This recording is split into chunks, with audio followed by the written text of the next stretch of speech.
story of Little Red Riding Hood. At home, the stage is set with a small house and kitchen area.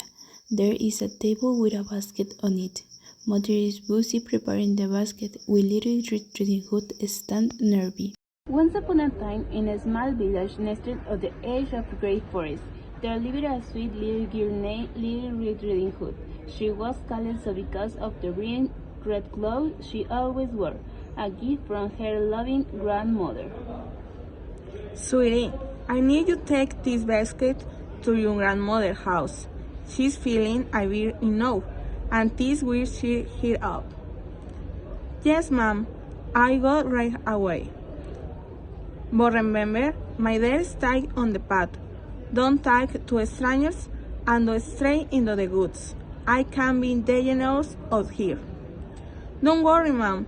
I will be careful, I promise.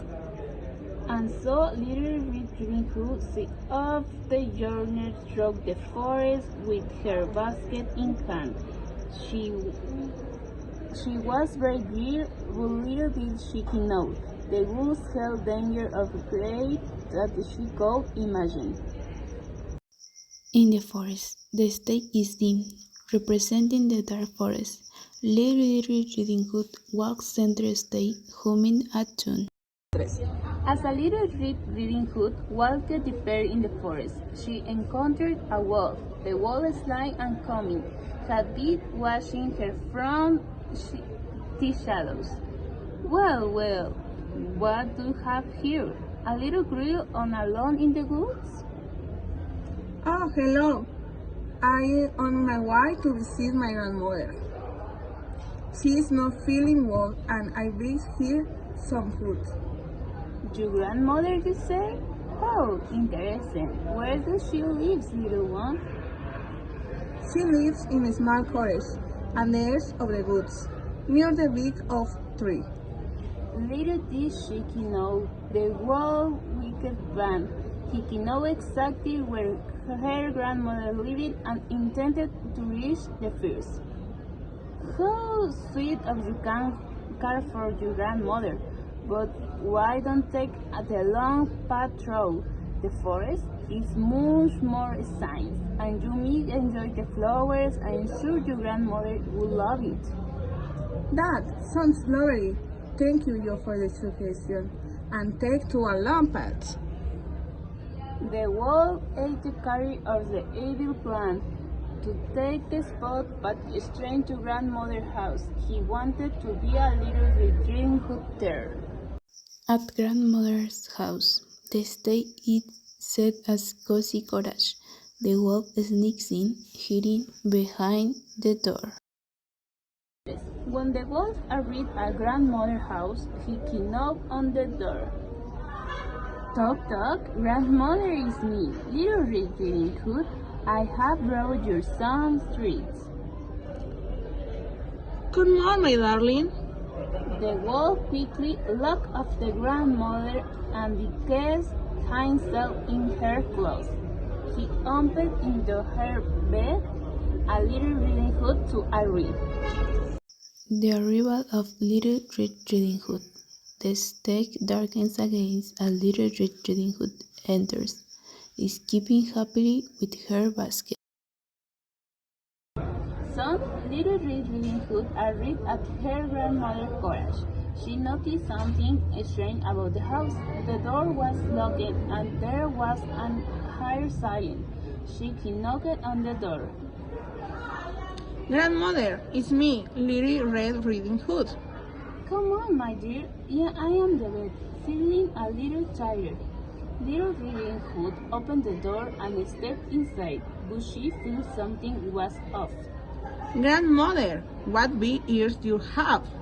All the better to hear you with, my dear. And grandmother, what big eyes you have? All the better to see you with, my dear.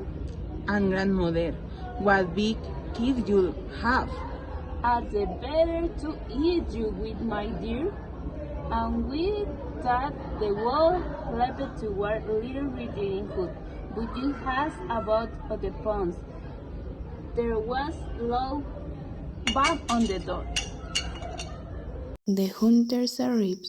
The door burst open, and a brave hunter rushed in with a large axe. Stop right there, you wicked creature! The hunter had been nervy, hearing little Riding Hood's cries. He knew something was wrong and the head rushed to her rescue.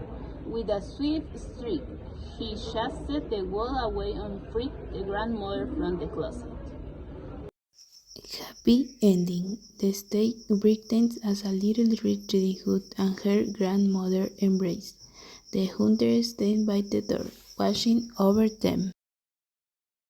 And so the wall was never seen again, and little Red Riding Hood learned an important lesson: to always stay on the path and never talk to strangers. Thank you, Mr. Hunter, you saved us both. You were your bride, my dear. No need to take me, it's in thy my word. But remember, stay safe and true you insist. And so little Riding Hood, her grandmother, and the hunter are living happily ever after, safe from the danger of the forest. The end. The story of Little Red Riding Hood invites us to reflect on the importance of prudence and trust in those who truly care for our well-being. Little Red Riding Hood, by unnameably trusting the wolf, represents our vulnerability to Jarano's, digital and sometimes harmless or apathy. The wolf, with his cunning and false kindness, symbolizes those people or situations that, under a friendly as parents may. The warning from Little Riding Hood's mother, "Do not take on strength and stay on the path," is a reminder that we should listen to wise advice and alert to warning things. Sometimes the world offers us exit or a trick. Finally, the intervention of the wolf courier, who saves the Little Red Riding Hood, remains that while we should be cautious and make wise decisions, it is also valuable to know that, in times of difficulty, we can count on the help of those who are willing to protect us. The history teaches us to balance our choices with caution and not to underestimate the bad intention that may be hidden.